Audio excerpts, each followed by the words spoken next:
There is nothing like stepping on that stage, holding that mic, and having that audience explode. So you already know how I see.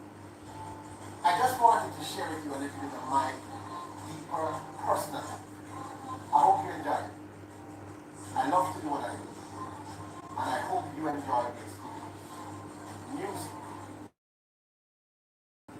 keeps all of us going around. And that is how I see it.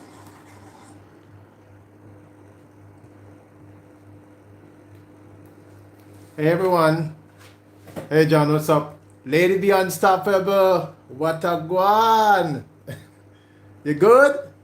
Thank you for coming by. Leonard Duke, big up. Big up yourself, big up yourself. I'm setting myself up. I'm actually doing this live. Hold on. From my phone.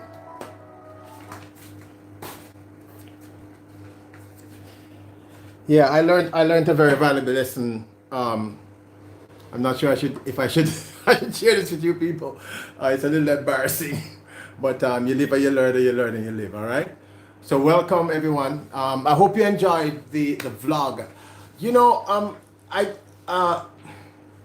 we don't normally share that kind of footage, and I'm beginning to see a lot of you as family. And Greg, big up yourself. Hi Tony, how you doing? SF Rose, but you know, you're my sister. So we don't normally share that kind of stuff, and I have tons of footage like that. And I just wanted you all to see a little bit of who I am, you know, the other side of my person. Hi Tiffany, how you doing? I'm gonna see you later. Definitely will be there. I can't miss it. So I just wanted you to see a little bit of life on the road, you know, for us as artists, and it's something I truly enjoy doing, and we just thought you might like seeing the process from backstage. SF Rose know about this a lot, but we just thought that you might really enjoy seeing this thing from the other angle, and from, you know. So I hope you enjoy the vlog kind of thing, because you know it's the first time I've really done that kind of stuff. We have so much footage of us on tour all over the world, so we just wanted you to get a little vibration as to how it feels. And I really am happy that, you know, I did it, and hopefully you enjoyed it. You know what I'm saying? So welcome to my live. And you know what, before I start, I should tell all of you this if I haven't said it to you already.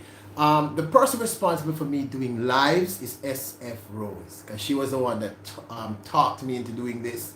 And I'm beginning to really enjoy doing these lives, because it's an opportunity to share with you all. It's an opportunity to you know, to delve into stuff that I think is important and I want to talk about, you know. So as I said, I was saying a little bit a few minutes ago, a few seconds ago, that we just decided to do something a little different with the vlog, because very often people say to me, you know, what is it like touring, you know, because people only know touring from the outside looking in, and I just wanted you to have a little idea of what the process is and what it's like being on the road, you know.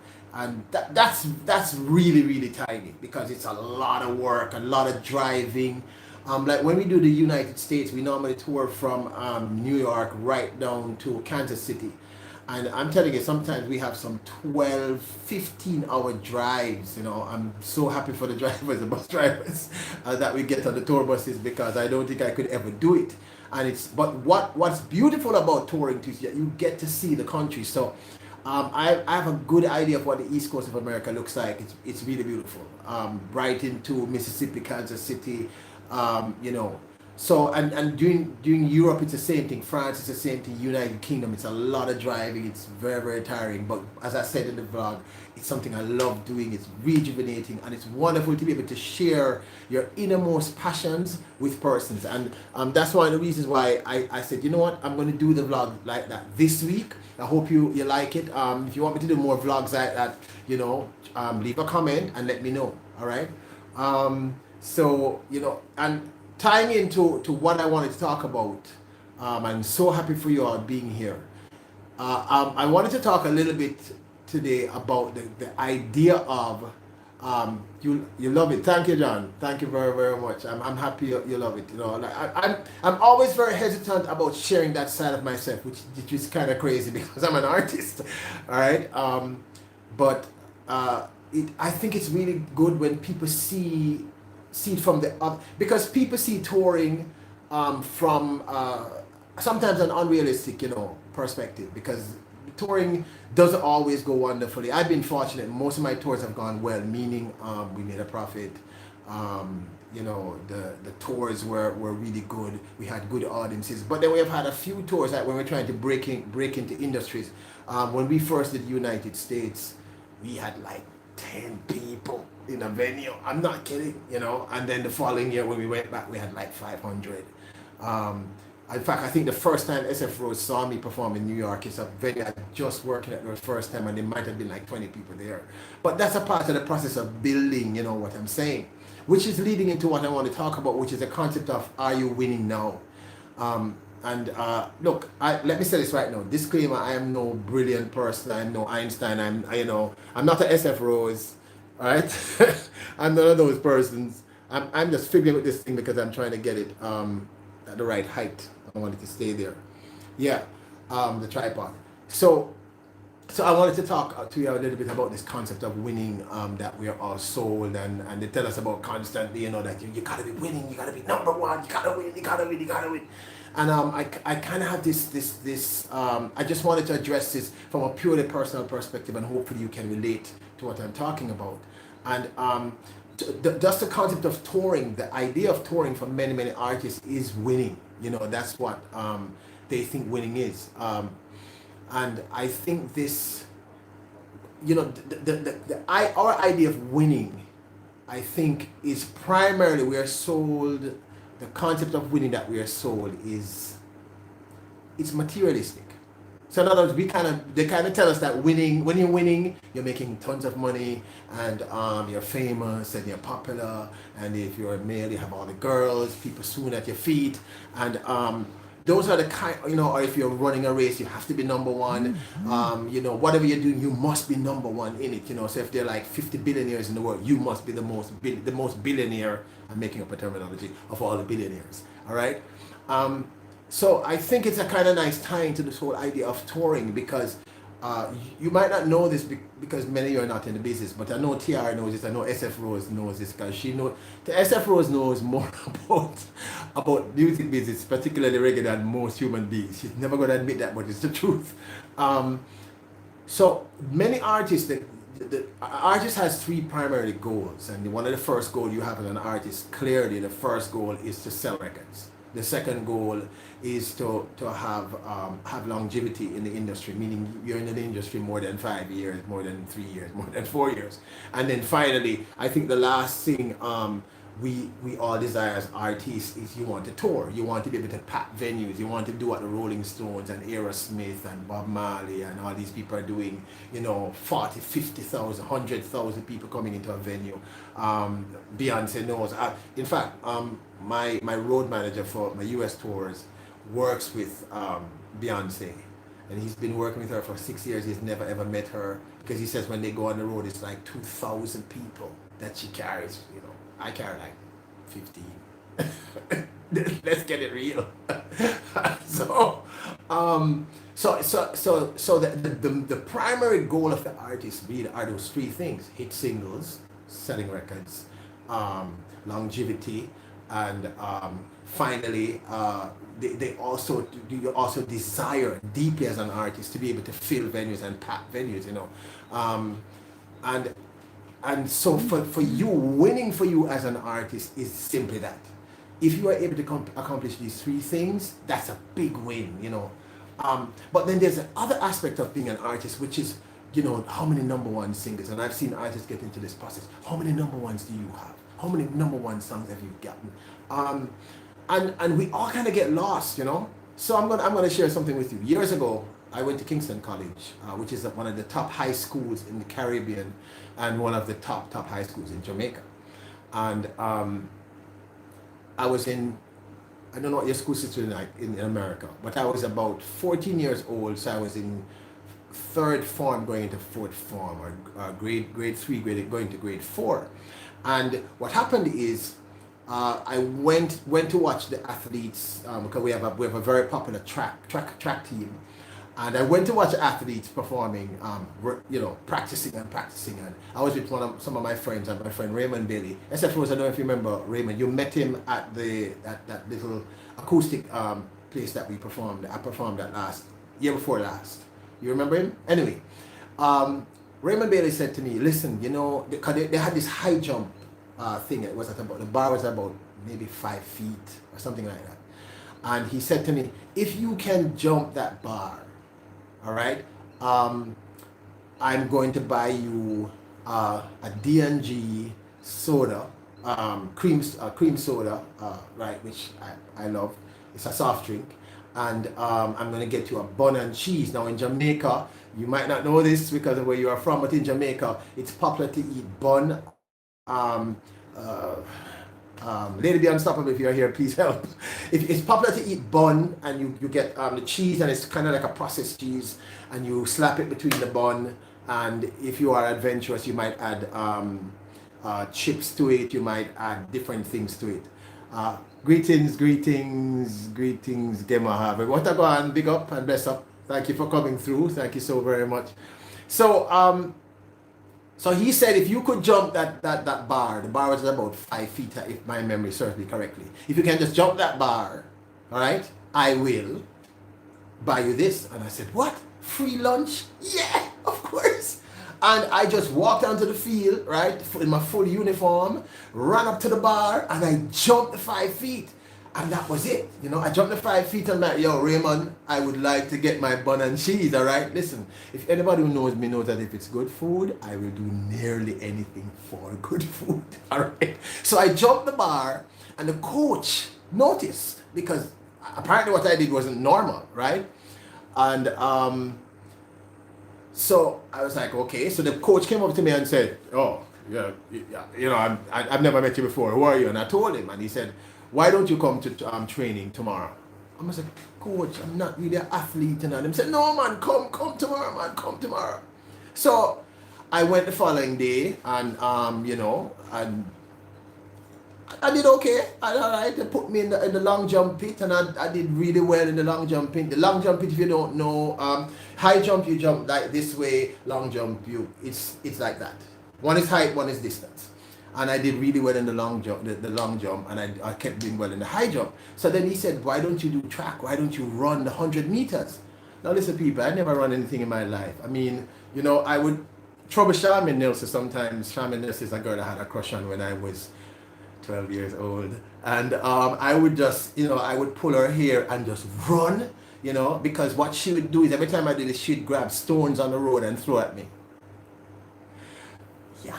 And so I think I got really fast at running. And when I ran my first 100 meter, there was a top sprinter at the school in my age group, in class 4, because I think I was in class 4 at the time. So I might have been younger than 14. And, he was like lightning, and I was like, so he was like Usain Bolt then. He was like, and I was like, you get what I'm saying? I was not as fast as he was.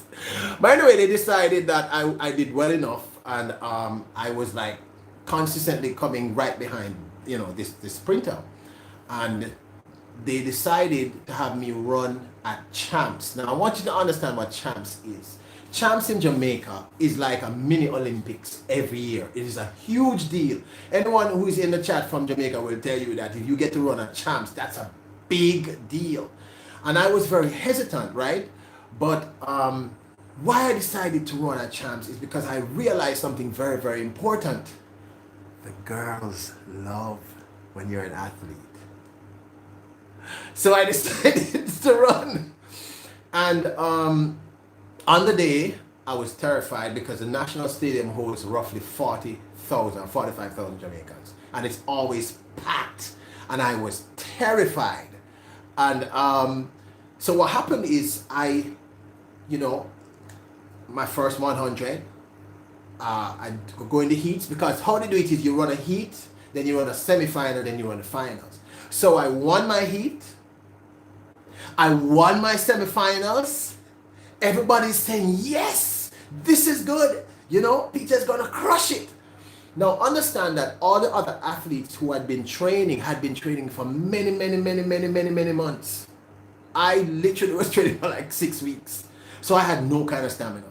All right. And even if you're doing sprints, if you have no endurance, you're in problems. So after I did the heats, remember, I'm not used to this. I won the heats, I won my semifinals. They're calling my name, everybody's saying, yeah, he's gonna win. And, you know, I go down the blocks, on your marks.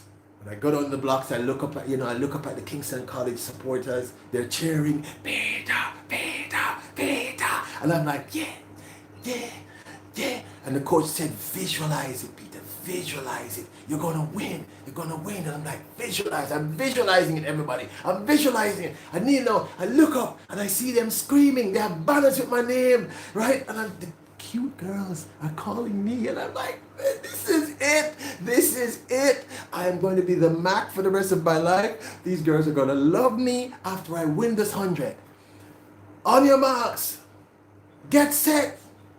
And I explode out of the box. I mean, I am off. I am, when I glance across, I am ahead of everyone. 10 meters out, 20 meters out, 30 meters out, 40 meters out, 50, I'm running 100 meters, all right? 50 meters, 60 meters out, someone catches me. 70 meters out, 4 people pass me. 80 meters out.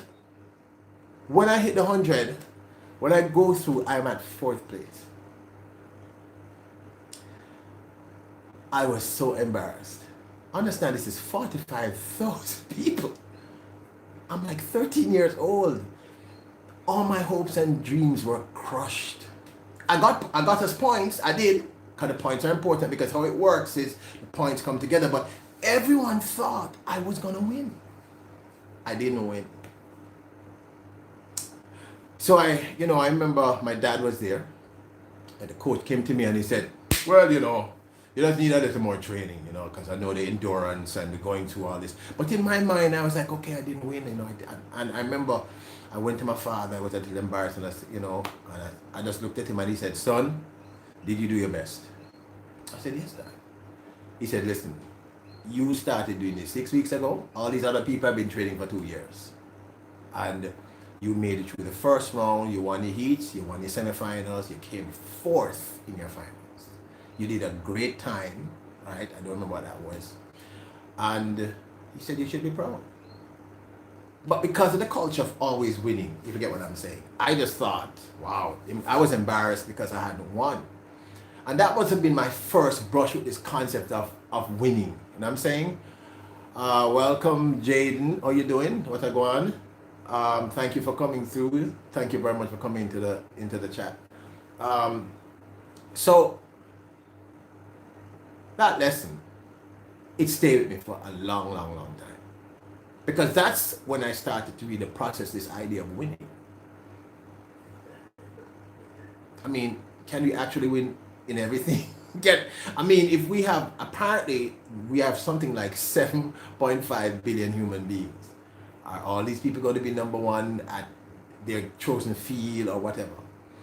And I think from that very early age of 13, 14, 15, I started to have a very, very strange relationship with the concept of winning. Now, understand, don't get me wrong, I don't think there's anything wrong with actually winning. I mean, being number one is not a bad thing. That's something you should strive towards. But what my father taught me at that moment, first thing that I noted is he said, did you do your best? I mean, did you give it your all? Later on, a couple weeks after, he said, the second thing, he said, did you have fun? And that's the first time when my father said, son, it's the journey, not the destination. I was 13, so I never understood what he was trying to tell me. He said, listen, you'll get it one day. It's the journey, not the destination. The idea of winning is a little bit more complex than being number one. Because what you might consider winning and what I might consider winning are unrelated subject matters. And I think sometimes in our rush to get to number one, I mean, you can tell me what you think about this. In fact, I hope you comment on this particular statement. But sometimes in our rush to be number one, because of this programming that the Western world has given to us, we miss the journey. We lose the whole idea of the process. We are told that you must win at all costs. All right? But sometimes when you do that, you don't enjoy the process. You don't get the lessons from learning. I mean, I have a vlog. If you're here for the first time, you want to go check out my vlog. I have a vlog on kindness where I talk about this. The F word, not kindness. I talk about the F word and why the F word is important to us. And by the F word, I'm referencing the word failure. But when my father said to me those two simple things, weeks apart, did you do your best? Yeah, I did my best, but I came fourth. All right, you hadn't trained. You hadn't trained anywhere near as long as everybody else, so you lack endurance. You did really, really well. You came fourth. You did your best time ever, a personal best. You gave the school points. You won your heat. You won your semifinals. You did really, really well. And then when he said to me, weeks after, when Dad said to me, he said, son, the journey is as important as the destination. It's about the journey.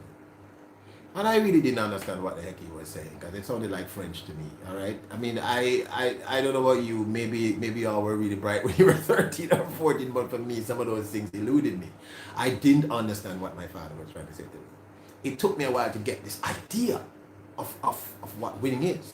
And then as my life progressed, then I had other experiences. Meeting girls who I liked, and I thought they would have liked me, and they never liked me that way. Right? Wanted to be number one. My closest male friend, Raymond Bailey, I was number 2 in high school. Every year, he was always number 1. I was just number 2. I mean, like if I got 98.5% for this year average, Raymond got 100. All right? I mean, I'm not joking. And I had some good moments. I became head boy of the largest high school in the Caribbean, 3,000 students. That's an amazing accomplishment. But what I started to learn as I got older and older and older is the idea of winning is not a bad thing. That's a good thing, actually. It's actually healthy to aspire to win.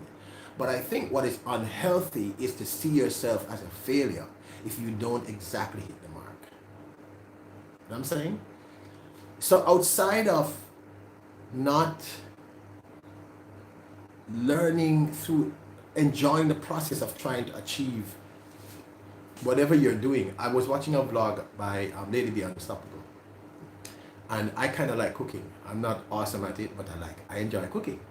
And I was watching this vlog of her making coconut drops. That's a very, very popular Jamaican, it's a comfort food, really. She did it really, really well. But I'm really sure that before she got to that point of efficiency, she must have made a lot of mistakes. She must have burnt up a whole lot of coconut drops. She must have made a lot of mistakes. But in the process of doing that, skip to the yeah. Let me answer something. I'm not gonna understand that. I'm not gonna let me answer something. Say I shouldn't use the word number 2. I'm gonna skip to number 3 because it's a slang in Jamaica where you skip that word, the number 2 word, but it's not gonna make any sense here for me to try and break it down to you at this point. But the thing is, as amazing as what she did looks, and I'm sure it tasted amazing, I am certain that it took her a while to get to the point where she could make that so seamlessly. It looked amazing, and I'm sure it tasted amazing. Because if she didn't go through the process, how would she have got to the point where she was winning at what she was doing? And this concept of winning for me, like I said, from that experience when I was at KC, has really stayed with me for my entire life. This whole idea of what we consider to be winning. Because I think sometimes our obsession with winning seriously impacts our ability to be happy. Because we are so, Lady B says, it's the first I made it in over 20 years. Wow! But it looks really good. That's amazing. Big up, big up. It looks really, really good. But I think that the obsession that we have with winning and this obsession that we teach our children, I think this really has impacted us. Because winning is not bad, but there has to be a counterbalance. You know, when my father said to me that day, did you do your best? It really created a counter emotion for me, because at that point, I'm telling everybody, I was embarrassed. I thought I was going to win. It just didn't happen. My legs would, when I got to about 70 meters, my legs just said, I'm sorry, man, I can't go any further. So when I got to my dry phase, that's what they call it. So I can, yeah, I can't see anyone else commenting either. I'm not sure what's going on. I don't know why that's happening. I'm pretty sure that they're commenting. Is anyone else seeing anyone else's comments? I just want to know, because I know people are in the chat. I'm seeing you, but I'm not seeing any comments. I'm only seeing Lady B Unstoppable's comment. I'm not sure why that's happening. Just drop a comment so I can see. I see you, Vermin Pins. Yeah. Okay. Yeah, I'm seeing it, guys. Yeah. All right. Great. All right. I'm seeing you. Cool. Thanks. Okay. No problem. No problem, Lady B Unstoppable. She said she can see us now. She can see the comments now. Yeah. I'm saying that counterbalance, I think, is very, very necessary when we discuss this concept of winning. Because I think all life, my father taught me that life is about equilibrium. And if life is about equilibrium, then it means that if you're talking about winning, then there must be a counterbalance to the concept or the idea of winning. I don't know if you get what I'm saying. I mean, at some point, you're not going to be winning. And or the way you see winning has to be changed. I mean, we have to look at it a little differently. What? You are mesmerized, my brother? I don't think so. Look, I hope y'all don't mind. It's very important for me to express this, and I'm hoping that y'all can get it. That's funny. So we have to start creating this counterbalance, because I was very, very fortunate for my dad saying this to me. I mean, just understand, 13 years old, everybody thinks you're going to win. 45,000 people plus countless people watching you live on television as a child, essentially. And when he said those words to me, did you do your best? It really struck home. I mean, it had an impact on me that was rare. And it stayed with me for the rest of my life, because I started to learn that when I try my best, I do my best, and I've done all my homework, did everything that I'm supposed to do. Even if I don't hit exactly where I want to hit, as long as I know I did my best, I'm okay. And that's what I want us to take away. So the process is, winning is cool, but there's got to be a counterbalance to this idea of us winning, because they don't teach us that part. They say to us, you gotta win at all costs. Win at all costs can also be very dangerous, because you can win and hurt a whole lot of people in the process, hurt yourself in the process, do untold damage and untold harm. I remember reading a story about Usain Bolt, who had entered a race. This is when he was just winning, beating everyone. No one could come close to Usain Bolt. I mean, he was like lightning bolt, literally. And he entered a race, and when he was up on the blocks, and he was about to run off, he had a twitch in his muscle, and he backed off. They withdrew him from the race because they didn't want him to win and do untold damage to his leg. I mean, that's what I'm saying. With the concept of winning at all costs, it can't be rational, because it's not only is it a dangerous concept, it is a little ridiculous. So I keep going back to this anchor concept of what my dad said to me that day. Did you do your best? Did you give it your all? Yes, Dad. Okay. Well, these may be the reasons why you didn't do as well. But what's important is that you gave it your all. And then when he said to me a couple of weeks later, son, did you enjoy this experience? Did you enjoy going to training, meeting all these people, traveling all over the island, going to the national stadium, right up until the moment when you came fourth in that major race? Did you enjoy that process? And I did. I did enjoy that process. When I got into music, I got into music from films. Now, you won't know this about me, but at a very, very early age, I got discovered in Jamaica doing films, right? A little bit, the people them stay. At a very, very early age in Jamaica, I got discovered by Walt Disney.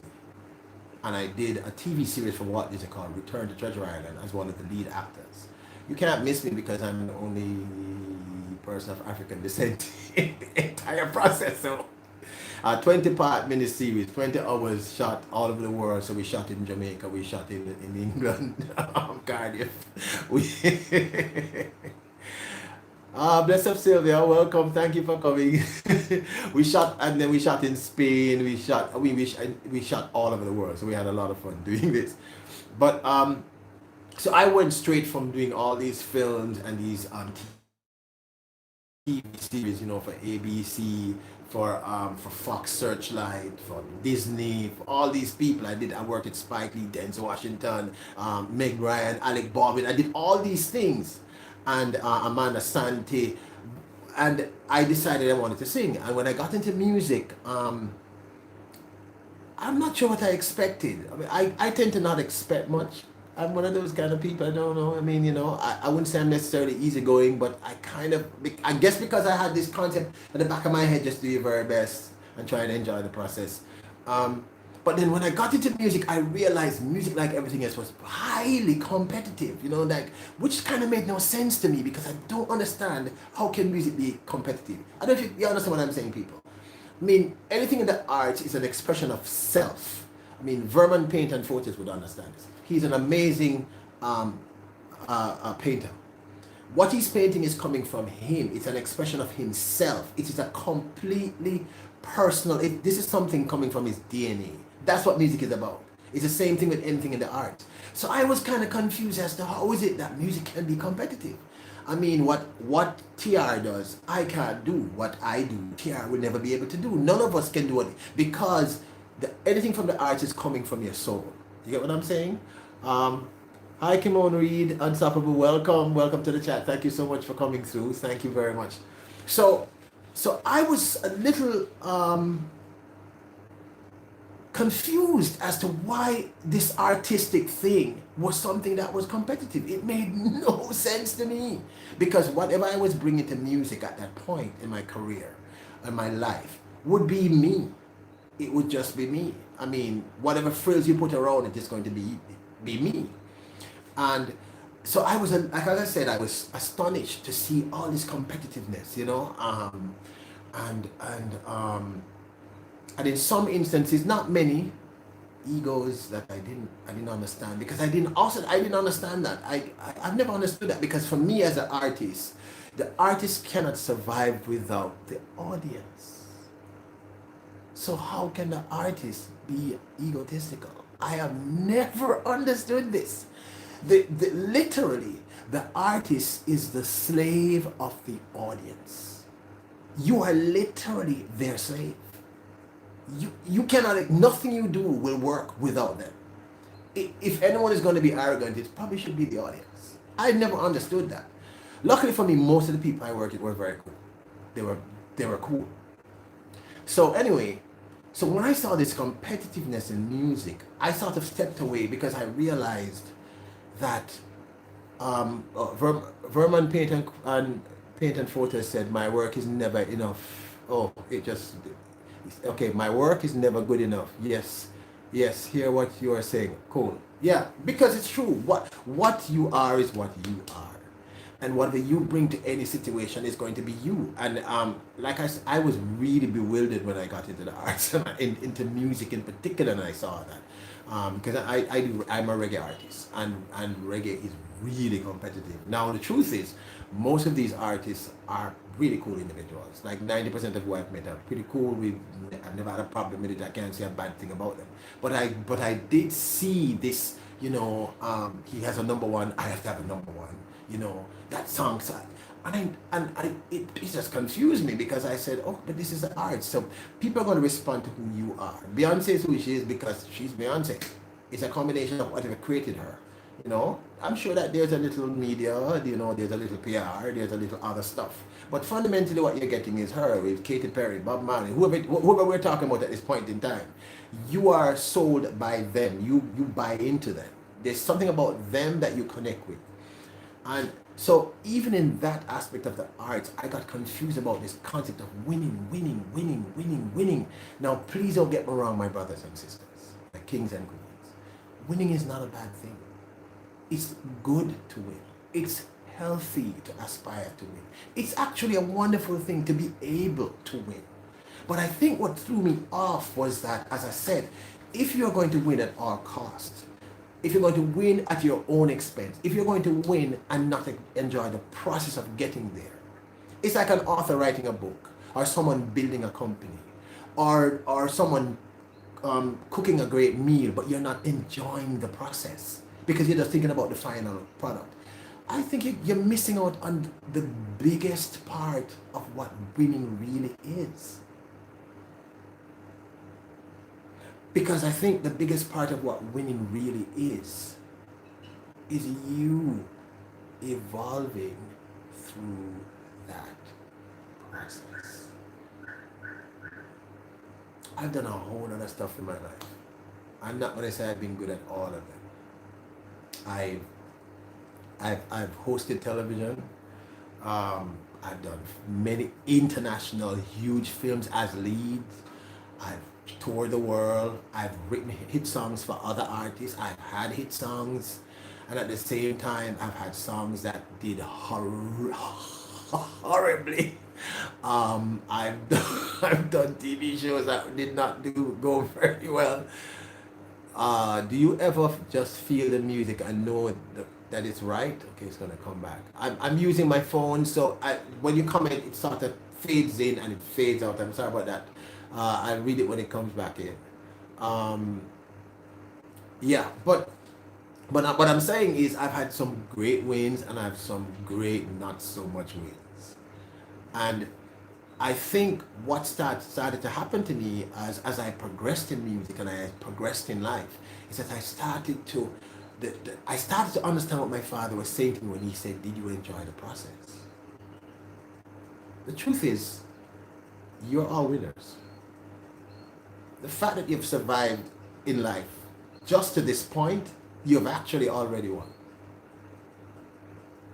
The fact that I hope many of you have experienced love, you've actually won. The fact that, do you ever just feel the music and know it's right, but others say no? Oh, Vermin Paint and Photos, yes. My first major hit on my own record label, a song called Wake Them Up. My manager at the time said, and I quote, Peter, this is garbage. This will never work. Because up until that point, all the songs I did in Jamaica or in reggae across the world they were like love songs, they were to women, they were odes to women who I love very, very much. But that song was not, it was what you'd call a social commentary. I was talking about something that I felt very deeply. And he just didn't see me doing a song like that. And the song became my first huge global reggae hit in like 7 years, or 5 or 7 years. It was my first hit in 7 years. And yeah, but I knew writing the song, recording the song, performing the song, I knew. When I first approached Dean Fraser about recording Woman, I went to Dean. Dean Fraser is one of our top reggae producers. He's an amazing musical producer and a very cool person. When I approached Dean, and Dean said to me, "Are you sure you can deliver that song?" And I was like, "Yeah, I can do that, John Lennon, easy."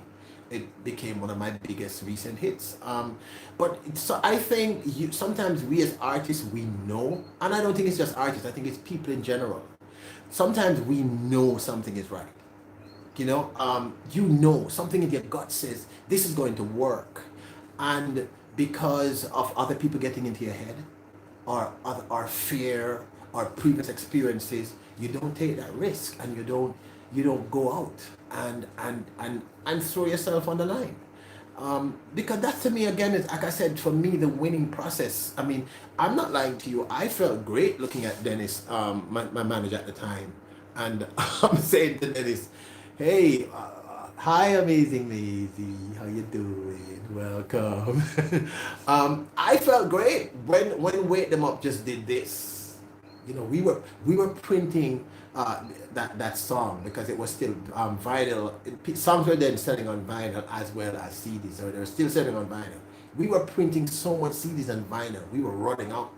The song was just huge. I mean, I would be driving in Jamaica, in Jamaican communities in England, and just hear the song playing. Do you know how amazing that feeling is? That this song that everyone said, the only person who liked the song outside of me, it was Linda. Nobody is like that song, not for me. So yeah, I mean, I'm sure that happened to you as a painter. That there are times when your instinct tells you this is the right thing to do, and logically, because here's the thing about those situations that I found, your logical self says no because it doesn't follow logic. It's not logical what you're thinking of doing, but it works because I think we all have that little voice. Some call it the God voice, some say it's the universe whispering to you, whatever it is. I think we all have something innately in us, because I kind of think that we're all connected, and we're all connected to the universe because we're pretty much made by stardust, so we're all kind of connected. I don't want to get too deep into that. But what I'm saying is that when that happens, before and after the match. What's up, man? How you doing?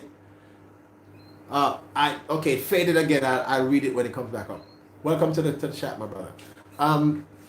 Yeah, so sometimes when you have that feeling, you have to trust it. That is the winning feeling. That is winning, because it's the universe, it's the Almighty, it's inside of you, that voice that says, something, this is what I should do. Definitely not winning, but following my way to success in my own way. That's exactly what I'm talking about. Before and after to the max. That's exactly what I'm saying. The idea of winning is really a falsehood, because to win, you have to be comparing yourself to other people. But the truth is, we're winning simply because we are here and we exist. No matter what. Listen, if you are able in today's world to live beyond 20, you've already won. That's facts. If you are able to experience love on any level, you've actually won. If you're able to feed yourself, basically, you've won. In a time when millions of people across the world are losing their fight with life, for life, the fact that we are here in this, we're winning.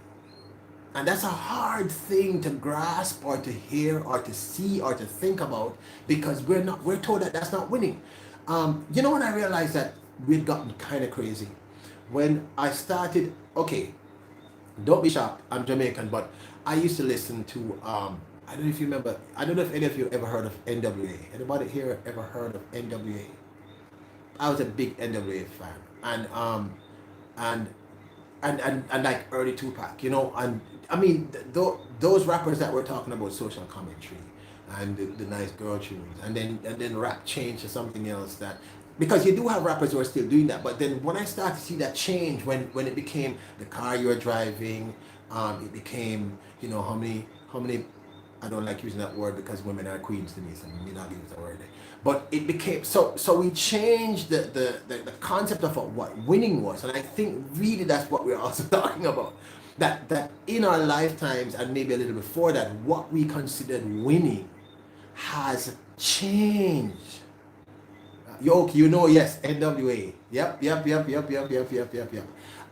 With original Ice Cube and Dre, and I mean they were amazing, amazing. But what I'm saying is, when we started to change the concept of what winning was, that's when winning became an issue, because we bastardized winning. We changed winning. Uh, anytime, anytime, amazing. We changed the concept of winning, and because we changed that concept of winning, then it started to impact us negatively. We we've lost our way. Because that thing that Vernon Paint and Photos brought up, which is that gut instinct, that thing that made me write a song that became a hit. That thing that every time I've pushed myself beyond a certain point, it worked. And that it only works when that little thing in my ear says, hey, this is gonna work, keep doing this. But if you get caught up in this, in what they tell you winning is, then you're going to have a lot of problems. You're going to have a whole lot of issues. And I'm not lying to you. I've been there. I've gotten into that point where I got lost, and then I started to realize, you know what's important to me? My girls are important. The woman I love, that's important to me. My mom is still alive. That's amazing. We talk every day. I think I annoy her because I talk to her I talk to my mother sometimes for like 4 hours. I am sure she must say, please come off the phone. She doesn't say it to me, but I'm sure. But I mean, those things, I'm talking to my bestie, Sylvia, calling up, Tiffany Chanel says, I'm winning in some areas of my life, but time to win in other areas. Balance is key for me. That's very, very true. We have to be balanced. But I think what's really key here is you, Tiffany, have to decide what winning is for you. And the persons around you then have to support your concept of what winning is. I'm not saying, I don't think there's anything wrong with wanting to be the biggest star in the world, or a movie star, or being a billionaire. Those are all wonderful things. Billionaires generate lots of money for people who work for them. Biggest stars make a lot of people happy. All of that is okay, but what I'm saying is, at the end of the day, you have to decide what is winning for you. Because just like what my father said, did you do your best? Yes. Okay. Did you enjoy the process? Actually, I did. Okay. The trap that we fall into is that we believe that if we don't compare ourselves to other people, then we can't win. And that's the trick that the system has thrown at us. And yeah, I believe in that. I believe that the system sometimes tricks us. It's kind of, it's just like when I hear people say things that are just impossible. Like, I did this on my own, man. I did this alone. No one can succeed by themselves. That it's show me the person who's saying that, and I'm calling them out. They're lying. It's impossible. Someone helped you. Either they helped you by not trying to help you, or they helped you. But what I'm saying is, once you get caught in that grind like this, what winning is, it's gonna throw you off, because it's gonna suck out your happiness, and you're gonna end up. I have a very good friend who lives in, I can never remember the name of this place, but it has this huge mansion it's somewhere in New York. Yeah, yes, that's right, Tiffany. Teamwork makes the dream work, and that's a fact. We all have to work. What we're doing right here, that's one of the reasons why when the first time I watched TR, I was like, yo, this is cool. Because this is how I live. I believe that I can achieve nothing without someone else. It's just not possible. We desperately need each other. I worked on a film once, all right? I'm digressing a bit, but bear with me. I worked on a film once, a TV series for a huge company, film company. It was Disney. And while working on it, I met, I won't mention his name or his position, but it turns out that he was extremely prejudiced. I mean, he was super prejudiced. Now, understand that being Jamaican, we don't really experience prejudice because we live in a country where the whole country pretty much looks like us. And we experience it, I guess, once we leave here to some extent, but it doesn't have the impact it would have on most people because we didn't grow up in that system. So he was extremely prejudiced, and in a conversation one day, he admitted to me. He said, I'm really prejudiced. I have an image of what people of African descent are. And I said, okay, cool, man. You have a right to believe that.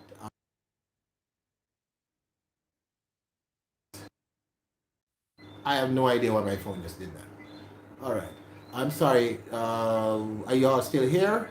My phone just did something very strange. Just let me know if you're still here, please. Yeah, so we were having an honest conversation, and he just admitted to me. He said, I have this image of people of African descent. Okay, cool. Thank you, guys. I see that you're here. And I'm a little different from most people. I kind of believe you can believe anything you want to believe as long as you don't do harm to anyone else. So I was really young. I was about 16 when I did that TV series. I determined to change his perspective of this. So over a period of time, because I was good, as a kid, but I hit my marks. I knew my lines. I was very professional. The crew started to really get into me. They started to really like me. All right. Cool. Can you still see me, Kimon? Kimon Read Unstoppable?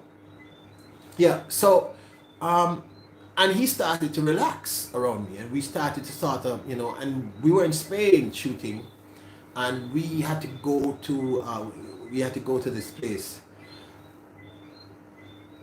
Okay, cool. No problem, Tony. All right, thank you. No problem. And so we were in Spain, and we were shooting in a place called Almeria. Almeria? It'll come back to me.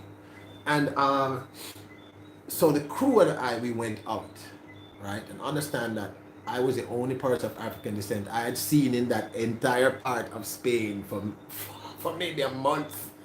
So we went into this club, and when we got to the club, it was about 40 crew members, and the crew guys, they're huge. I'm talking about these guys are like they're huge. But we're all hanging out together. And we went to this club, and when they eventually let us into the club, and so imagine 40 of us in the club, I'm the only person of African descent in the club. And this guy said something in Spanish, and of course the only thing in Spanish I know is Despacito. No, that's sorry. Yeah, anyway, I know Buenos Dias, and I know amigo, and I know those little things, and there are words I know that were taught to me in Spain that I cannot repeat in the presence of any woman. So I don't know what this guy was saying, and him and a couple of other guys started to say something, but some of the crew spoke fluent Spanish, and one of the guys came at me. I didn't know what was going on. It turned out he just didn't think someone of African descent should be in the club. So him and about 4 guys came at me. Do you know who stood in front of me? All 6'4" of him. The same person who said he was prejudiced. We still speak till today. He said, Peter, you changed my perspective. I don't give up on people, okay? I don't, because I think we're all amazing. Some of us have been programmed a little messed up, or we've had some horrific things happen in our lives. You know what had happened to him? His daughter had been molested by a man of African descent. And it messed up his wiring. And I can understand that. I can relate to that.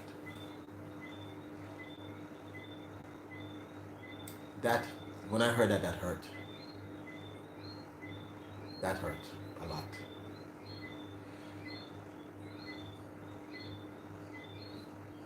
We can be so cruel to each other. It's crazy.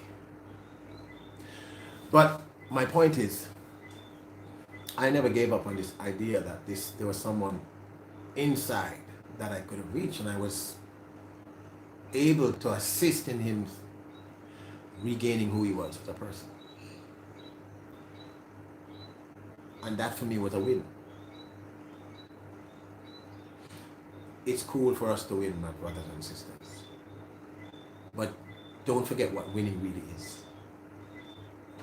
You know, don't let them trick you. And when you hear me say them, I have this belief that, and I don't believe in any group of people, but I think a system evolved over the last couple of thousand years that's designed to keep us thinking like this. And some of that thinking is destructive, and it doesn't help us. So we've ended up in a world where we are obsessed with all the wrong things. The things that literally make no sense. We're obsessed with how much money you have. Money is a tool. It's important. We need it. It's important. But the truth of the matter is, I have never seen anyone carry money to their grave.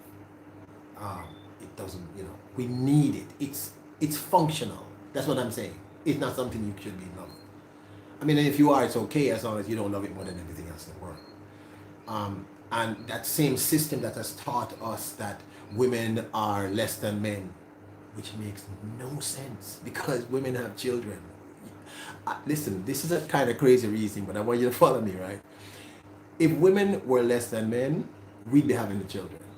Because I think the responsibility of having a child is a serious thing.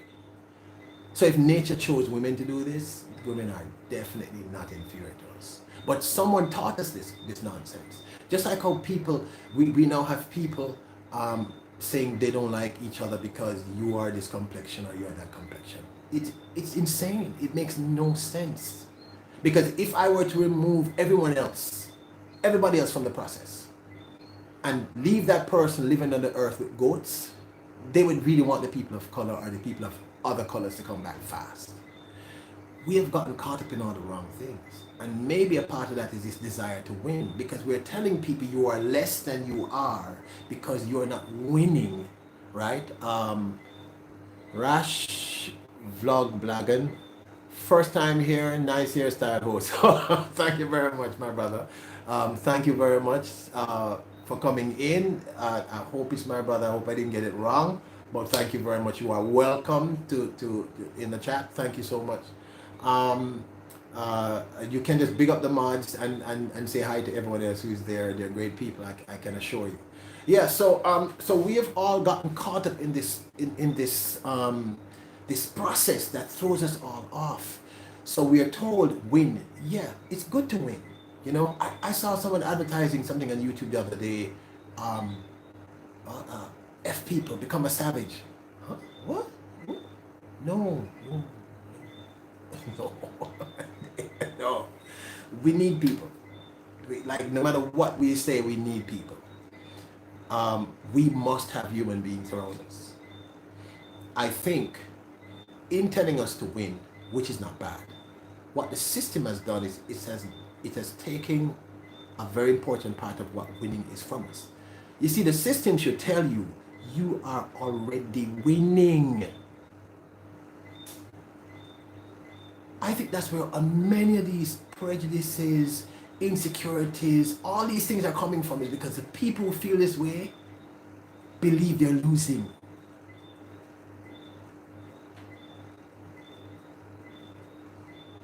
I love people. I'm one of those crazy human beings. I love people. People always say to me, why? That's crazy. But I love people because, as I've said before, a lot of the good things have happened in my life because people assisted me. People who had no reason to help me just helped. I think there are more people who are positive and wonderful in the world than there are those who are negative. And I think more, apart from those who are just sociopathic, are just evil. And I really believe that some people are just evil. But I think most people who get like that are lost. They're just lost. And they're angry, and some of them have very good reasons for being angry. But I think a lot of it has to do with what we've been teaching these people. Because if you must win and must be number one, and if you must win, and if you are not winning based on the category that these people have created for you, you're going to feel as if you're a loser. The system is doing that to you. It's lying to you. It's taking away your power. You are all winners. You are actually here. You made it. You don't need a big house. You don't need fancy cars. Those are nice things to have. But the truth is, you're here. You made it here. And that's why there's so many angry people walking around us, because we keep telling these people their entire life that if you don't achieve this, and if you don't do this, and if you don't do that, you're no one. You know when I realized that something was wrong with a lot of the things that we're taught? Can I tell you this? We value. Okay, all right. I'm sorry. I have no idea what just happened. I have no idea what just happened a while ago. I don't know what happened a while, but maybe it's just time for me to end this because that was just bizarre. I have no idea, everyone, what just happened. It just ended. Wait, it didn't end. I don't know what happened. Well, there's still a few people left here. I guess I can continue to talk about this at another time. This is something that I really feel very passionate about. I mean, it must be very obvious about this. I really have no clue what just happened a while ago. That was just bizarre. But if you want me to continue, just let me know. You know, hey, what's up? What's up? What's up? I don't know what happened. I think it was a Wi-Fi or something that we just went on for a few minutes. Yeah. So welcome back. Welcome back. Welcome back. All right. That's great. That's great. So I was saying to you that one of the things that keeps happening to us as individuals is that all right, no problem, SF Rose. What keeps happening to us is that they keep lying to us. And when I say they, I don't mean that, there's a group of people. But just follow what I'm saying to you. When you're a child, you're told to win the race. You're told to be number one in the class. You're told, and the irony of this is they've sort of proven that most of the people who became very successful at things like Bill Gates or the Eddie Murphy, the people who really really scored big, Bob Marley, those people were not number one in their class. I mean, contrary to what we were taught.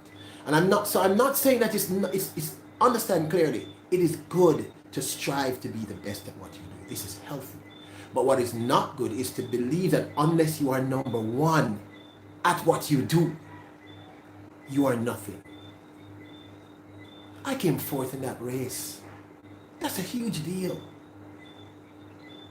I mean, out of thousands of children in the island of Jamaica, I came fourth in that 100. That is a big thing.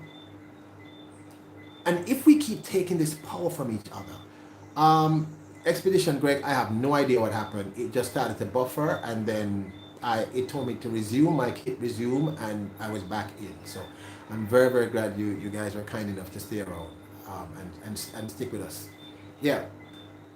So once we start doing that, once we start reprogramming ourselves and the people around us, and we start reinforcing these people by telling them the truth, by saying to these people, listen, you are much more than winning at this moment. What I think we need to do, and I think Tiffany Chanel alluded to it earlier, we need to start defining what our winning is. We need to have a conversation with ourselves and say, okay, what are the things I want to achieve? And see how close we can get to those things. Because like I'm saying, it's good to be driven. It's good to want to succeed. It's good to want to be the best at what you do. Those are healthy things. What is not healthy is telling someone that unless they achieve this, they're nothing. They're no one. Look, we live in a society where a rapper is a superstar and a teacher, the person who helps to create the future, is just a teacher. We live in a community where for the first time we're realizing the value of a nurse, someone who saves lives. We have it skewed. The rapper is very important, but so is the nurse, so is the teacher. The garbage collector is someone we actually desperately need. All these people are important. The president is no more important than a teacher at all. They all use the bathroom the same way. We're just people. Tony, welcome back. We are just people. This is really imperative. We are just people. And I want you to understand that. Win. Teach your children to win. But make sure you say to your children, did you enjoy this? Are you enjoying this process of trying to achieve what you're going? Okay, no problem, SF Rose. Just stay with me a little longer and listen. The few of you who are here with me, I need you to grasp this, because we are becoming influencers. People come to us and listen to us. Whether it's 1 or 1 million, it doesn't matter. We can touch each person's life. We have to start telling each other. And this is why I call everyone, SF Rose will tell you from she knows me, I call everybody king and queen, because I want us to, we need to erase these barriers, because these barriers they're pretentious and nonsensical. They're necessary in the sense that we should know who your leaders are, and we should respect them, because the truth is your leader, your president or your prime minister or your queen or your king is your greatest servant, because their job is to serve you. That's their job. You gave them their job. They are no more important than you are. They're never going to be. You know what my father said? If you meet a human being who doesn't have to use a bathroom, then worship them. Otherwise, they're just another human being. If you meet a human being who doesn't have to use a bathroom, then you can worship them. But if they do, they're just another human being. We have to start telling ourselves that the concept of winning, although healthy, competition is good. But we also have to tell ourselves the truth. What is your definition of winning? What is winning for you? Because your life will change almost immediately the minute you understand this fact. We all can't be Jay-Z. We all cannot be Bill Gates. We have to define what it is for us that's important. I'm not telling you to not strive to be your best person, but I'm saying you are not starting as a loser. You are starting as a winner, because you're here. You are actually here. You're in the race. I've worked with some really, really popular human beings, and there have been moments in my own life where I've been really popular amongst the people in my own country and the diaspora. My team used to say to me, the people who work around me, they used to say, Peter, we hate going anywhere with you, because you know, I've had moments when I'm supposed to meet the Prime Minister, and I keep the Prime Minister waiting, literally, because I'm outside talking to the gardener. Because for me, people are people, and I love people. I can't visualize the world without people. And I've said this in a live stream, and I mean it, and I've said this on stages across the world. Each of you is special for one obvious reason that you never think about when you see yourself in the mirror. You are the only you here. There is no other Vermont paint and photos. You're it. There's nobody else. There's nobody Lady Be Unstoppable. There's no other SF Rose. There's it. You're it. You're it. There's nobody else. It means what you bring to the universe, no one else can bring it. It means your value is amazing. It means that the man who lives on the corner, who lives in his car or on the street, is just as valuable as the president. Because what he can do, the president can't. We have to change this. We have to change the way we see ourselves and the way we see each other. And if we do that, a lot of the problems that we have, they'll start melting away. We're being conned. We're being told half-truths. I'm going to repeat, it's good to win. But it's also good to enjoy the process of winning. It's also good to not win and have done your best. We have to change what we teach our children, because we don't want them making the mistakes we all make. and let's face it, we all made some serious mistake. Everyone, yes, Kimon, read Unstoppable. That's what I'm saying. She says everyone has value. Every one of you has value. When you wake up, any morning you wake up and you have no money, and the rent is due or the mortgage is due, or you're feeling terrible and you're not loved, you look in the mirror and you say, I have value. There is no other me. What I bring here, no other human being is going to be able to do it. Bill Gates did what Bill Gates did because he's Bill Gates. And what he's done is he's given us something to aspire to, but it doesn't make him better than you or I.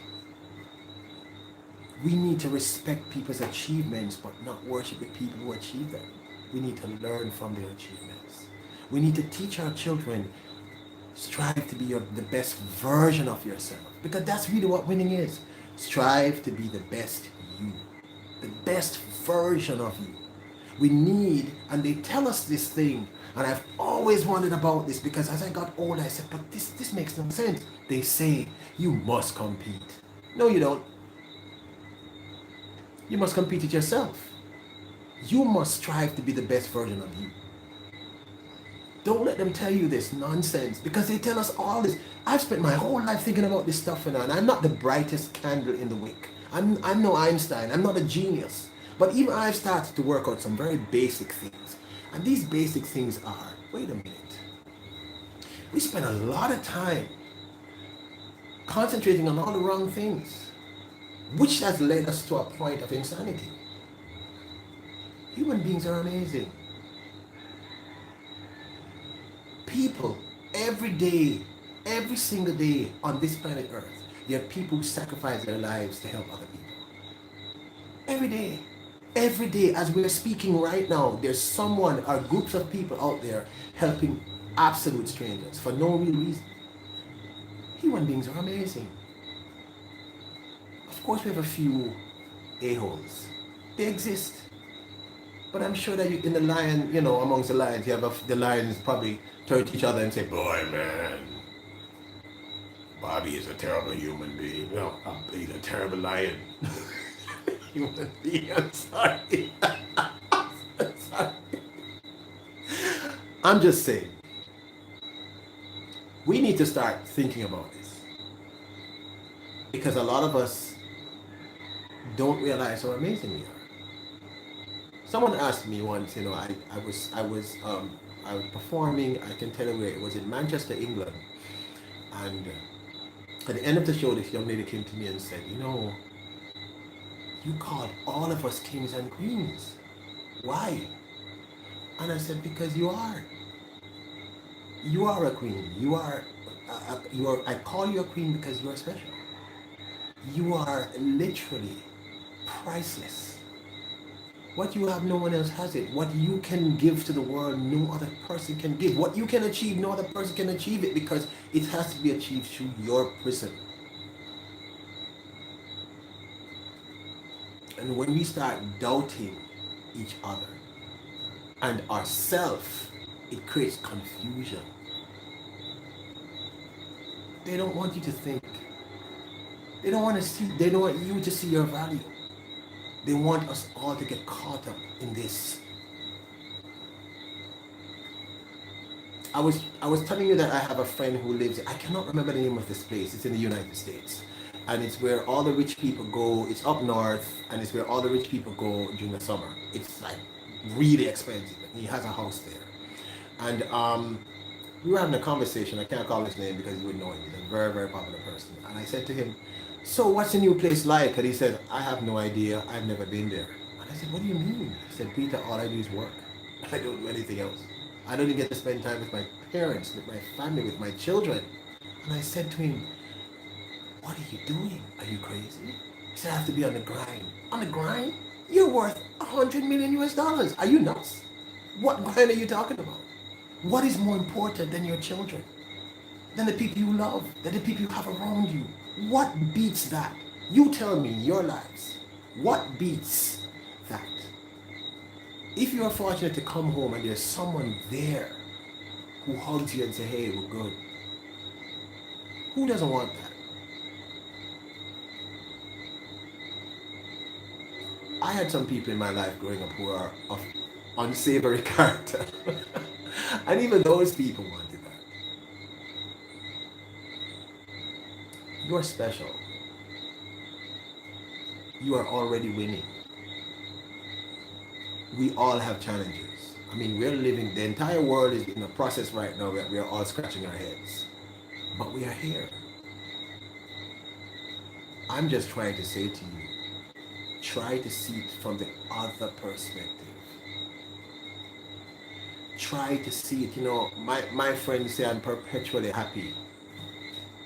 But you know what? I've had some really interesting things happen to me. I've been stabbed, shot at, mugged, fought for I've had some really interesting experiences. So having gone through all these experiences, there's someone in my life I love very much, and I almost lost that person because I did something stupid. I mean, those are terrifying things to me. But I'm here. Every morning that we get up and we do this, it's an opportunity. So you are already winning. The persons who are no longer breathing, they're not with us anymore. So they're no longer in the race. But don't let them fool you. You are already winning. And if you have children or grandchildren or aunts or nieces or whatever, we need to start telling them this. We need to say to them, it's good to win, but it's also good to know you're already winning. If we compare ourselves and teach our children to compare themselves, I tell my daughters, I said, listen, my youngest, she said, Daddy, would you be disappointed? Listen, I don't care what you end up doing as long as you're happy.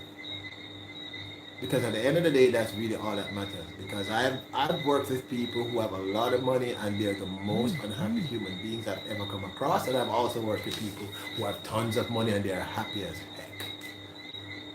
Money is good, but money is not happiness. Money gives you comfort, and comfort is a good thing. It's a great thing. But we are more than just that. You are winning for other reasons, not just that reason. You don't have to be the number one in everything. I just really want to share, these are things I don't normally talk about. I talk to a few of my friends, or when sometimes I'm on stage in front of thousands of people and I would just say stuff. I'm not known as an intellectual or the greatest thinker. But I think, having been around for a minute, I've started to process a lot of stuff and I've started to realize what's going on around us.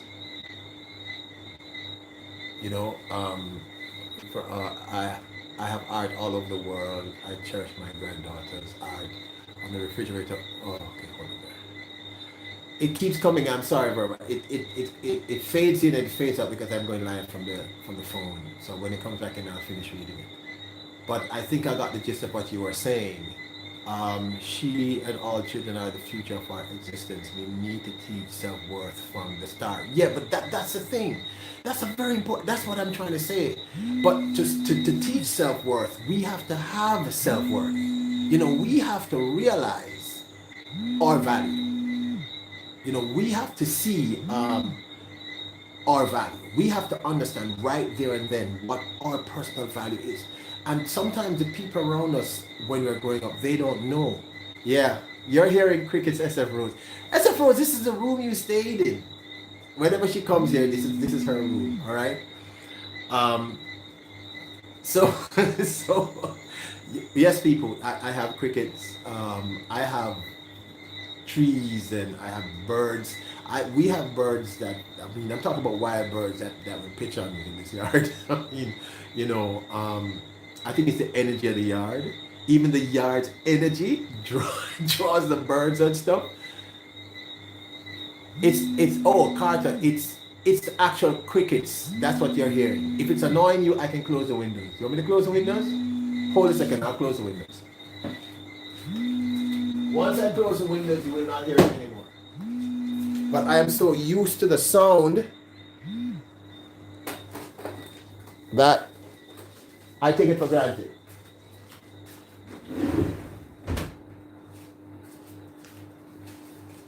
I'm sure you no longer hear it. Carter Club, you no longer hear it, right? It's gone, right? Yeah. No, you weren't going crazy. It's crickets. It's crickets. That's what SF Rose woke up to and went to bed with. Well, when she was to blast the AC. Um, well, hi Arlene. Arlene. Hi Arlene Verdia. How you doing? Welcome, welcome to the chat. Thank you for coming by. How you doing? Uh, Vermont Payton Photo says, I live in the country. I barely notice. I see. You're just like me, man. Carter Club. I think you just told us you're a girl from the city, right?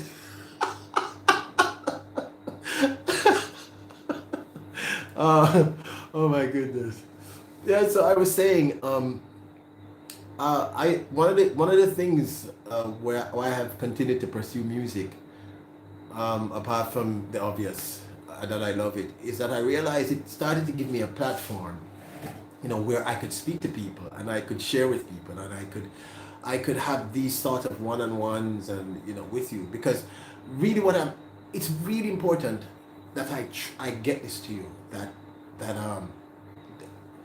what I'm saying is we have to change the paradigm. We have to change this. That's that thing that the things that they're teaching us are not necessarily in our best interest.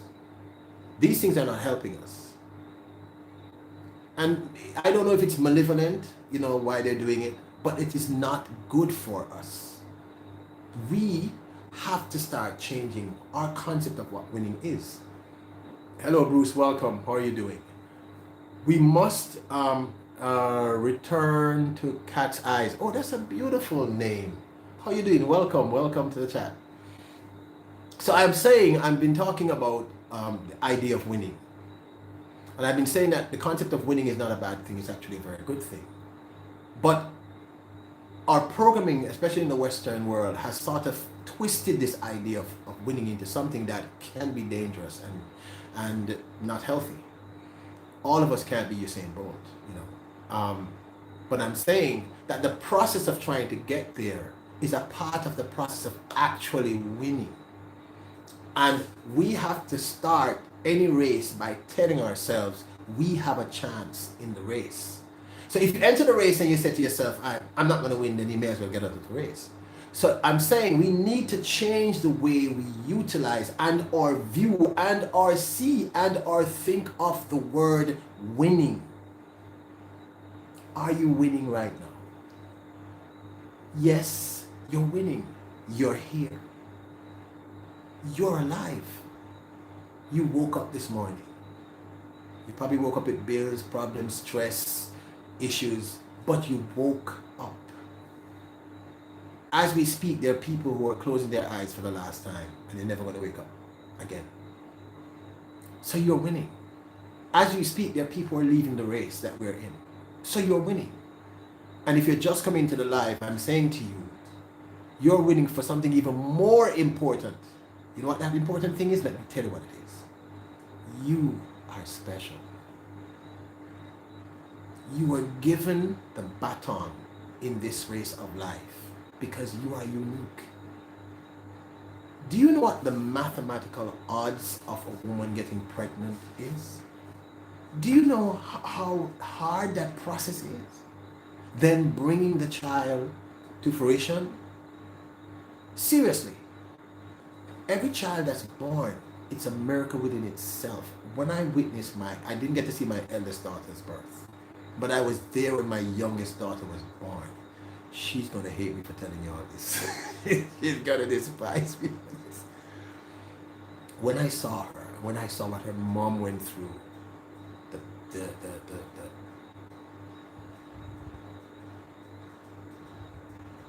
it changed my ideas of life. It changed everything about how I see the world. Because it's a miracle. It's an amazing process. We should worship any woman that literally worship any woman who has a child. We should worship any woman, period. I mean, I mean that literally.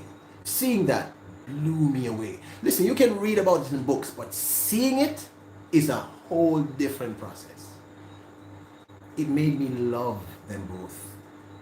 If I loved them a million, it became a quadrillion, if there's such a word. We are special.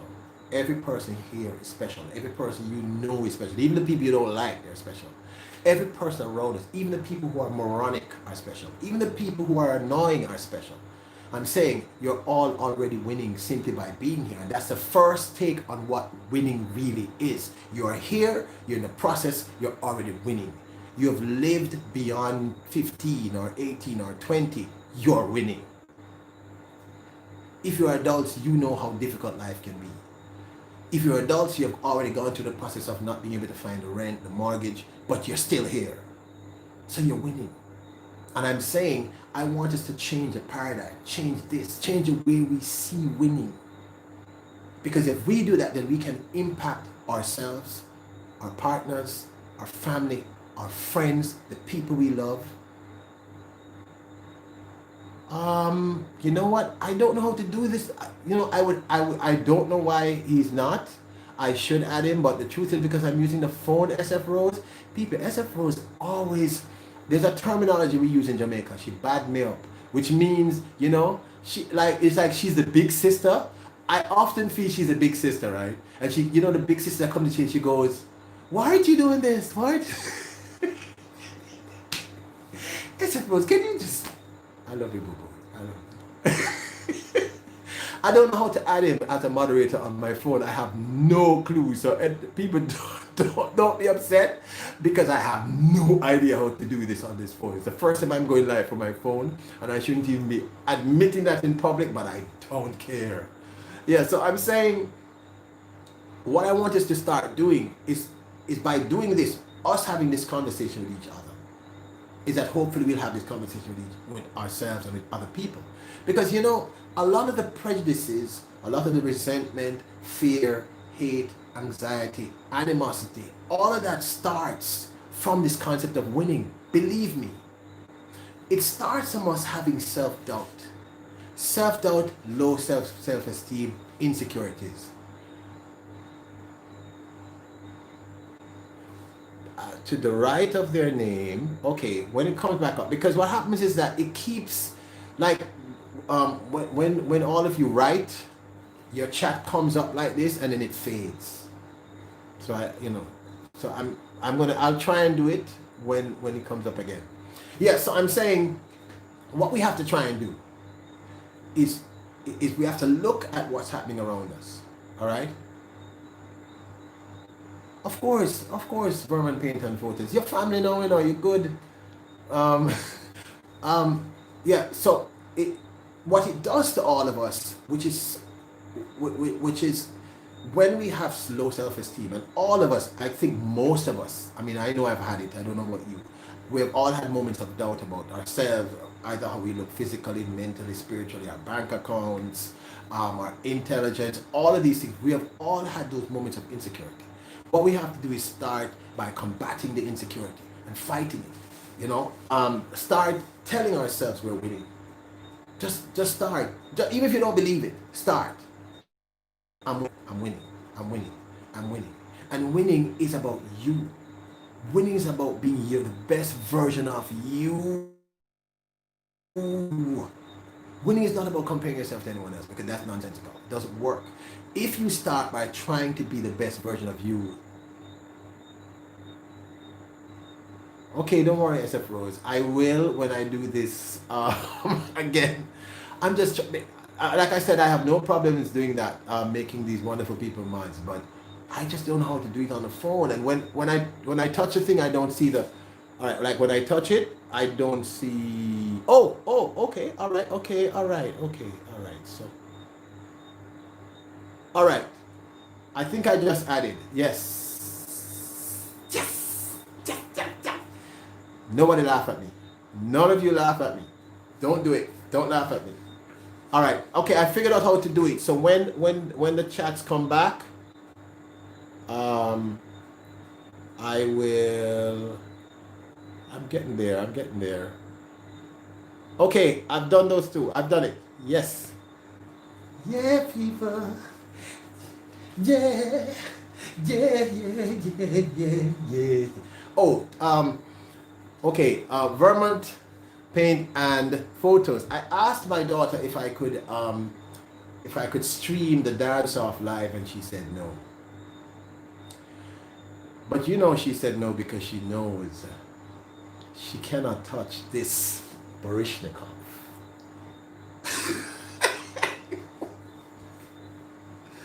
But I'm gonna try and sneak a few shots. I mean, I'm gonna be honest with you.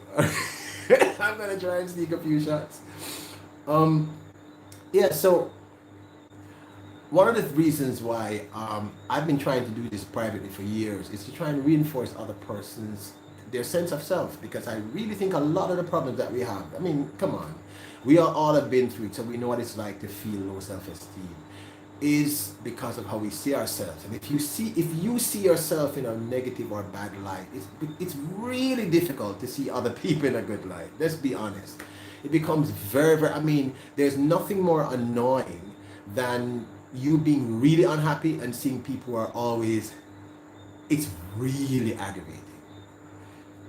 So maybe if we change this idea, this concept that we have of what winning is, and what winning now is, then we can start changing the way this works. Because this is an amazing thing. And if we start looking into ourselves, you know what I used to do and what I started to do? When I had those moments of really low self-esteem and doubt, I jotted down any good thing that I'd done, any positive, any achievement, any, you know, what, I didn't care what it was. Whether it was finally being able to take out Sharon Bailey. Oh, people, Sharon Bailey. Sharon Bailey. Mamma mia, she was beautiful. And I asked her to go out with me from I was 13 years old in second form until I hit university. And in my final year of university, she said yes.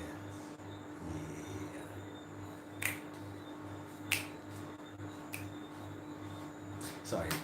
So that's what I do. I try to write down anything, because we are all going to have those moments, you know, that when life gut punches us. And, you know, I mean, these are not, you know. So what I do is I write the positives in my life, you know, what I've done, whatever I've accomplished. I don't care how small it is. I grew a tree. I was able to climb an apple tree. I don't care, you know. The little, because we have to keep reinforcing ourselves, because sometimes the world conspires to suck the life out of us, or it conspires to suck our confidence out. And what happens is you have a lot of wounded and hurt persons who have been trapped, who spent their entire life believing that winning is this, and because they have not accomplished this winning thing that's preposterous and impossible, and unhealthy, it makes these people very unhappy. And those people, because they're unhappy and insecure their entire life, bring up children who are terrified, unhappy, and those children bring up children, and those, you get what I'm trying to say to you. And there's this cycle of pain and frustration, all because of these things that we are taught that are preposterous, or they've been twisted in a way that is absolutely preposterous and negative. Winning is good. But what is winning for you? Winning for you, it may be better if winning for you is being the best version of you. Those goals that you write down for yourself, and you try to strive towards those goals. But while you're doing this, you have to remind yourself of the goals you've already accomplished, even the simple goals. If you are a little overweight in your mind, because it's normally what you think, and you are able to lose 3 or 4 or 5 pounds, celebrate it. It's a big deal. Someone else might lose 70, but that's them. Celebrate any small accomplishment because it starts with the small things. Those are the things that mean you're winning right now. You know, if Carolina Hillbilly 1961 said he has not had sweets, well, um, I think it's fruit course basically, or baked goods and that stuff. He has not had that and sodas and those things for I think it was 4 or 5 days. That's something for him to celebrate. That's a big deal. That's a big deal. It's the tiny things that add up that tells you you're actually winning. You know, your child coming home and hugging you and saying, I love you, that's a big deal. Because there are people who don't get that.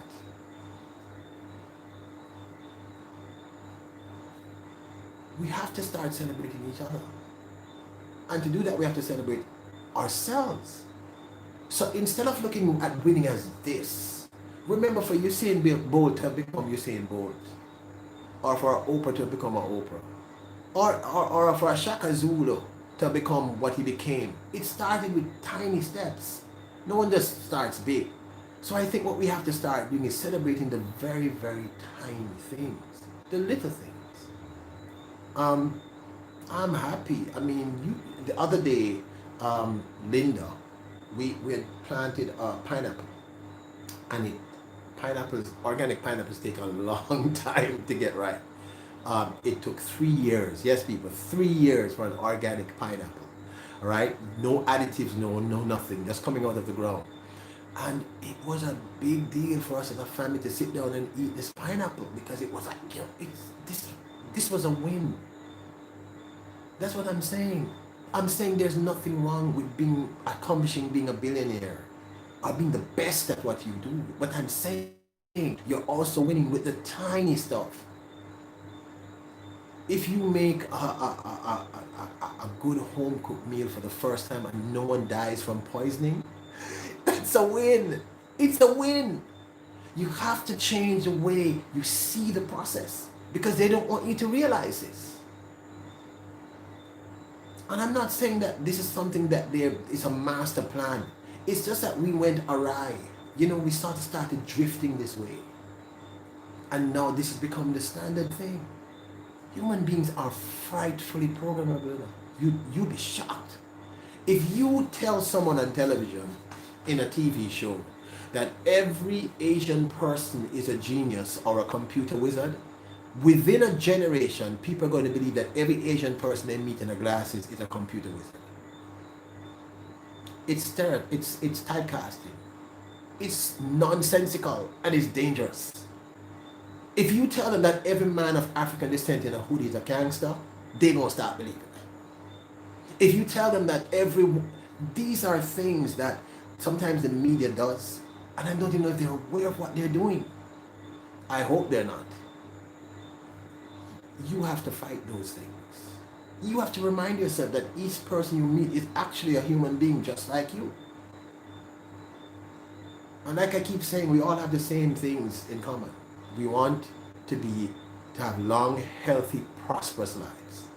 We want our children to live a better life than us if we have children. And we don't want to have to pay taxes. I'm just saying, we're fundamentally the same. So if we start celebrating the tiny accomplishments, then winning becomes practical, healthier, better for all of us. What's up, Carolina Hillbilly? I just was talking about you, my brother. So once we're able to do that, then this process of life becomes a little better. Look, most of us right now are in a moment of terror. We're living through an experience that literally, if it was the 1990s, the lead actor would be Morgan Freeman and maybe Tom Cruise, and this would be an impossible thing. We're living through something that's literally impossible. We've already survived 6 months of this impossible thing. That's winning. That's actually a win. If this thing had happened to the world 100 years ago, half the population probably would have gone already. I'm saying we need to start celebrating the tiny stuff. Because the truth is, the tiny stuff, that's what I mean by enjoying the journey. The tiny things. And they're not giving us this opportunity, and we're not giving ourselves this opportunity. So when I said, are you winning right now? I wasn't referencing, are you living in the biggest house, driving the fanciest car, making billions of dollars? Because that, if you're doing that, I'm very happy for you. Spread it around. But I'm saying, if you're living in a trailer park, you have nothing. If you're living in a ghetto, you have nothing. I'm saying you woke up. I'm saying we have to start somewhere. And if we don't work on ourselves, then it's going to be really difficult to help anybody else around us. I was in a stream with Listening Well, and he was talking about the 3 things that make you happy. I enjoy the streams, okay? And one of the things he brought up was sacrificing self and helping others. But it becomes very difficult to help other people if you have no sense of who you are and what you are, where you are in life. I'm saying you are much better than you think you are. You're in a better place than you actually think you are. And even if you're going to your worst moment, and I'm not telling you to belittle whatever you're going through, because I've had some really bad moments. So I can, to some extent, relate. I'm just saying, for you to win, you have to start looking at the tiny stuff. That's how you get through the days. It's just the little things. But just being able to have a friend, that's a win. We are all getting lost in the propaganda, in the BS.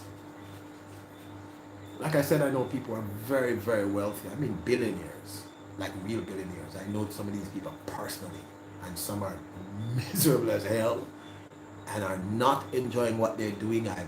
I'm confused. You know, I tell you about my friend, and I'm like, how can you be worth so much money? He's worth over 100 million US dollars, and he's still like this. And I'm like, okay, man, good for you, but I mean, at what point do you enjoy this?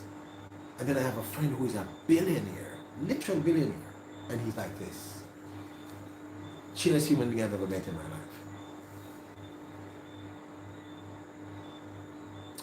You are kings and queens.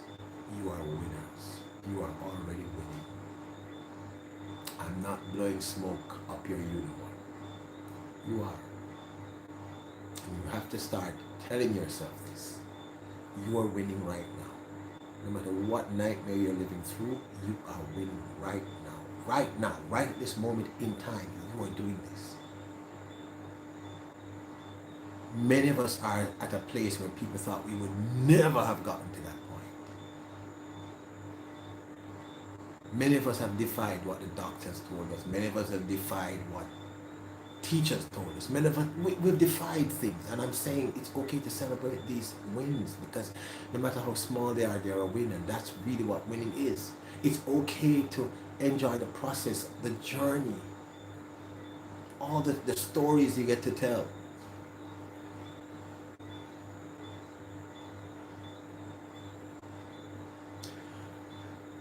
I don't know you, but I love you. I love you because anything I've done in my life, it's really been primarily because people have helped me. It's been because I was fortunate to have parents who actually cared about me. And I have friends who are like friends, like they're, you know, like SF Rose. Me and SF Rose, we have clashed. But she's a real deal. Celebrate the tiny stuff. Because we all are not going to be persons who start KFC. It's just not going to happen. It's not. And start valuing everyone. The president is no more important, no matter what anybody tells you, than the sanitary worker. There's literally no difference. One was elected and the other one wasn't. I'm saying value everyone, and it's easier to do that when you value yourselves.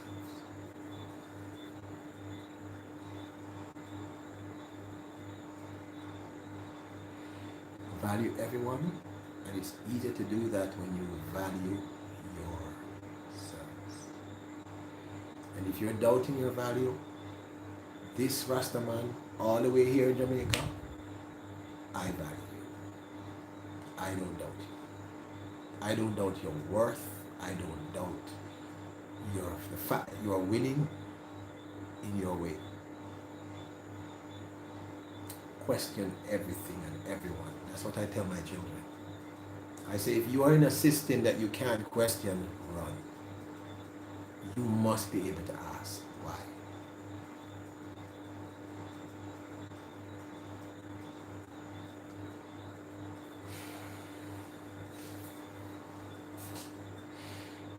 I'm very passionate about many things, but I think the thing I'm most passionate about is people and life.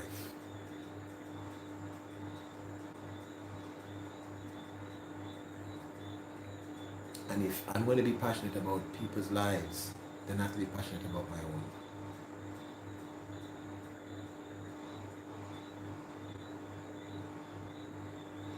You're winning. And when you have those days when you don't feel like you're winning, think about the small stuff. And if you have someone you can reach out to that person and say, tell me some of the small things I've accomplished. Because we're all going through a really difficult time. And this is one of the times when we have to start knowing that we're winning.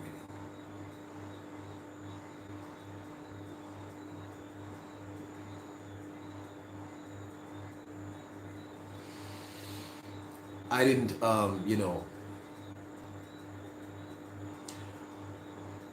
when I speak, I try to speak from my heart.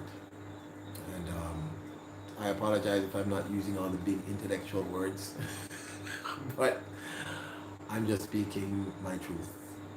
And I'm hoping you can relate to my truth. I'm just trying to tell you that you're amazing, and you are wonderful, and you're beautiful, and you're a winner. And don't get lost in the bullshit. Don't let them do that to you. Don't let them tell you that you're losing when you're not. None of you are losers. Like I said, if you're here, if you made it thus far, you've done a lot of winning already. And whatever you're going through, and I'm not going to know 99% of what you're going through, when you have those really bad days, just look in that mirror and just remember the tiny stuff. Hey, I lost 2 pounds. Wow, I was able to walk around the entire garden today. Those are wins. They're tiny, but they are wins. And I want you to keep thinking of that. If you forget about me, don't remember me after this moment, leave here and remember that. I'm a king, I'm a queen, I'm winning now. If someone says, why are you winning? You're not living in a big house. You can say, my children are alive and healthy. I'm here. I lost 5 pounds. I still have a job that nobody else does. I mean, just the tiny stuff. That's how you start. When you're having the bad days, think about the good moments. And we've all had good moments. Think about the wonderful people you might have known or met or whatever. Think about all the good you have done, and I know I'm beginning to come to some of you guys' lives, and I know you're generally good people. I feel that energy from you. Celebrate that you are winning right now. You are winning right now. Because you know what? You may not think that. You may not believe that. You probably came to this live and said, man, I'm having the worst day so far. But if you don't remember my name, never come back to my channel, don't know anything about me, don't care, I want you to know this. I care about you. And I want you to leave here remembering how amazing you are. Leave here knowing that you are amazing. Because not enough people tell us this in our lives. Not enough people are able to say this to us. And this is something we should start saying to ourselves and saying to each other. You're amazing. You are winning right now. Right now you're winning. Today, at this moment, this very second, this millisecond, guess what? You are winning.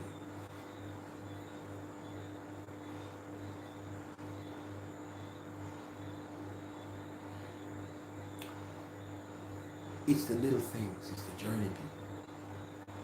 Don't let them do this to you. Emancipate your mind. Change your perspective. See the world for what it really is. We're going to have bad days. When you have the bad days, remember the good ones.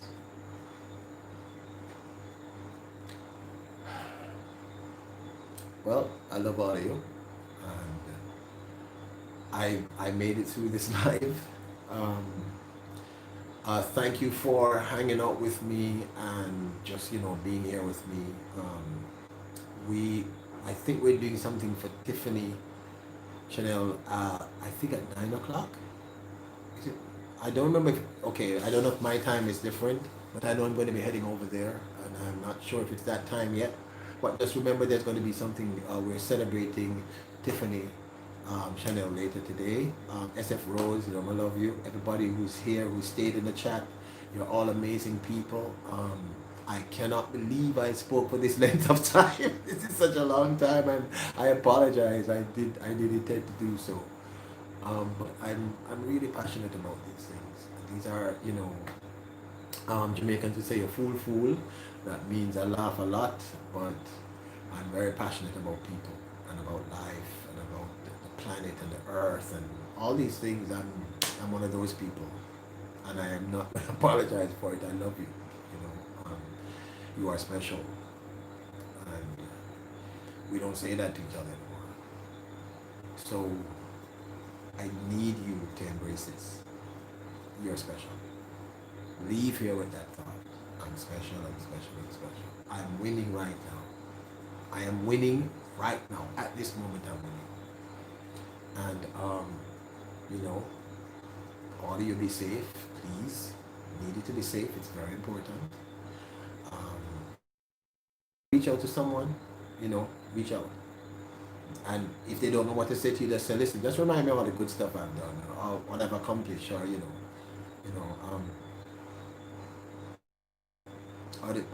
if you have a talent of any kind, some people can cook. My friend, he can paint. If you can make people laugh, these are all amazing gifts, and it means that you are winning. You are in the process of winning. You are winners. And I genuinely mean this when I say this, when I say to you, I love you, and I believe that you are special, and I know you are special. I mean it. On your worst days, know that this is a Rasta man over here in Jamaica. I believe. And I believe because I know I'm special. And I've had people confront me my entire life, especially my adult life as an artist. You're going to eventually have people say, where. But people are entitled to their opinion. That's cool. You are winners. And I thank you very much for sitting with me through this process of me talking for the longest period of time I think I've ever spoken to any human being in my life. I didn't even know I could do this, but all the things that I talk about are things that I am very passionate about. And I'm just trying to bring value to your lives and mine. So remember, we're going to head over to, I don't know, SF Rose, you can find out for me, because I know they're doing a tribute to Tiffany tonight. At some point, I think it said 9 o'clock for me. I don't know, that might be 8 o'clock for you. So if that's the case, I'd like us to head over there if we can. I don't know if someone could find a link and drop it. Thank you all for coming. Thank you very, very much for being in my life. And I will be here on Monday. Remember to leave a like on this and a comment if you can. It's really important for the channel. And if you can leave a comment and a like on the vlog that we premiered earlier, And you know what? Let me know if you want to see some more stuff of my artistic life, and you know what it's like being an artist, an international artist. Okay, so thank you very much for your time. I love all of you. Except Rose, I cannot believe you got me to do this. But all of you, thank you very much for being here, and we love all of you. So remember, leave a like, leave a comment if you can, and watch my vlog again if you can, the one that just premiered. And let me know if you want more content like that, you know, and if it's the first time to the channel, you know, if you want to take some time and browse the channel and subscribe. All right. I love the one I do. Bye, everyone. Okay, how do I get out of this now? How do I get out of this? All right. Oh, there's a concert tonight? Which concert? Concert? Oh, okay. All right, all right. Okay, so I'm trying to figure out how to end this. Don't laugh at me. Nobody make a comment. All right, amazing, Maisie. Thank you. Tony, thank you very, very much. Pick up change for $1. Oh, we're going over to change for $1? Okay, cool. Tribute to Tiffany. All right. Okay. Thank you, Tony. You're the best. You're the best. You're the best. You're the best. Make sure we show Tiffany some love. Thank you all. I'm still trying to end this. Nobody comment. Ah, yes. Love all of you. Bless up. My brothers and my sisters, my kings and my queens, my winners. Good night.